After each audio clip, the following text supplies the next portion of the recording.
പ്രിയമുള്ളവർ, ഇതൊന്ന് നോക്കി. ഇന്നലെ എറണാകുളത്ത് പന്തീരങ്കാവിൽ നടന്ന ആക്രമണമാണ്. ഏതെങ്കിലും രാഷ്ട്രീയ പാർട്ടിയിലുള്ളവനാണെന്നുണ്ടെങ്കിൽ ഇത്ര കരുത്തോടെ മുമ്പിൽ വന്നിട്ട് ഇത് പ്രതിരോധിക്കുമോ? ഇടതുപക്ഷത്തിന്റെ ഒരു കരുത്തനായ പോരാളി, അവിടുത്തെ ഒരു പ്രധാനപ്പെട്ട ഒരു നേതാവാണ്. പുള്ളി വന്ന് ഒറ്റയ്ക്ക് എന്നെ കൊന്നിട്ട് വേണമെങ്കിൽ അവരെ കൊണ്ടുപോകാമെന്ന് പറയാനുള്ള ധൈര്യം കാണിച്ച ആ ഒരു നേതാവ് കമ്മ്യൂണിസ്റ്റ് പാർട്ടിയിലല്ലാതെ വേറെ ആരുണ്ടാവും? കോൺഗ്രസ് പാർട്ടിയിൽ ഇങ്ങനത്തെ ഒരു നേതാവ് ഉണ്ടാവോ? പോലീസിനെ കണ്ടാൽ തിരിഞ്ഞു ഓടുന്നവനല്ലാതെ ഇതോടെ കരുത്തോടെ വന്ന് ജനങ്ങൾക്ക് വേണ്ടി പ്രതികരിക്കാനായിട്ട് ചങ്കുറപ്പുള്ള ഏതെങ്കിലും ഒരു നേതാക്കന്മാർ ഇന്ന് കോൺഗ്രസ് പാർട്ടിയിലുണ്ടോ?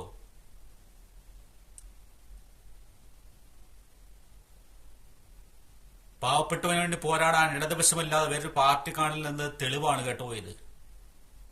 എന്ന് കണ്ടു നോക്കിയത് താങ്കൾ ഒരു വക്കീലാണ്, താങ്കൾക്ക് കോടതി നിയമങ്ങൾ അറിയാം. എല്ലാ നിയമങ്ങളും കേരളത്തിനകത്ത് നടപ്പായിട്ടില്ല എന്ന് ഓർത്തോളണം.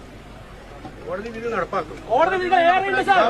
കോടതി വിധികൾ കേരളത്തിനകത്ത് നടപ്പാക്കും. സാർ ഈ 19 നടപ്പാക്കിയ പെരിയാർ വാലിയുടെ കേസ് നടപ്പാക്കിയ ശരി.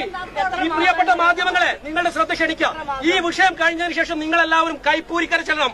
കൈപ്പൂരിക്കര അജ്മീർ തൈക്കാവിന് സമീപം കൊക്കക്കോള കമ്പനിയുടെ ഗോഡൌൺ 1.5 ലക്ഷം സ്ക്വയർ ഫീറ്റുള്ള 3 ഗോഡൌൺ, അവിടെ പെരിയാർ വാലിയുടെ സ്ഥലം കയ്യേറി നിർമ്മിച്ചിട്ടുണ്ട്.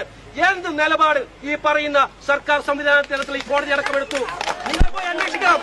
എന്താ ഈ പാവങ്ങളെ ഒഴിപ്പിക്കാൻ ധൃതി? ഞങ്ങൾ ഇന്നലെ സമരവുമായി അവിടെ ചെന്നപ്പോ ഞങ്ങൾക്കെതിരെ കള്ളക്കേസ് എടുക്കാനാണ് ആ കമ്പനി ഉടമകൾ ഈ പോലീസോട് ആവശ്യപ്പെട്ടത്. നിങ്ങൾ അവിടെ പോയി അന്വേഷിക്കുക. ഇവിടെ ഇത്രയും മാധ്യമങ്ങളുണ്ടല്ലോ, അവിടെ ഈ കോടതി വിധിയുണ്ട്. എന്ത് നടപ്പാക്കാത്തെ?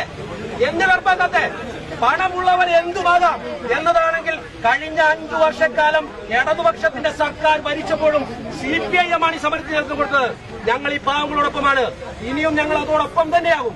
നിങ്ങൾ എത്ര വെല്ലുവിളിച്ചാലും എന്തൊക്കെ സാധന സാമഗ്രികളുമായി ഇവിടെ വന്നാലും ഞങ്ങളെയെല്ലാം കൊന്നല്ലാതെ ഈ മണ്ണിനകത്ത് കയറാമെന്ന് പ്രിയപ്പെട്ട കമ്മീഷനും കമ്മീഷന്റെ പ്രിയപ്പെട്ട മറ്റുള്ള